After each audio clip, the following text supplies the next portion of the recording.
सब खामोश क्यों हो गए? आप खुलकर बात कर सकते हैं।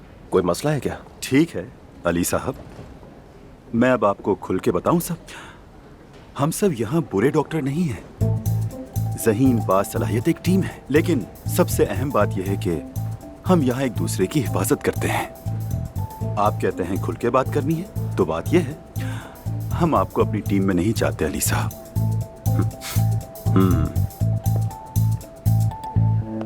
क्या आप सब भी यही सोचते हैं?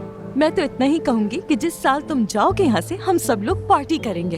हाँ। यानी आपकी सर्जरी पे कमांड अच्छी है, हाँ? इसलिए सर्जरी को इससे अलग रखें, यहाँ के लिए सूटेबल नहीं।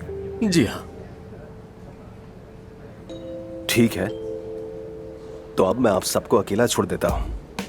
आपके साथ रहने से बेहतर है अकेला रहना। आपकी भी खुशी इसी में है तो ठीक है। आप खुश हैं? Thank you sir. नाराज हो गया, नाराज हो गया। थोड़ा दूर ही रहेगा तो बेहतर है। दोस्तों, आखिरकार ये मसला भी हल हो गया। मुबारक हो सबको। Congratulations!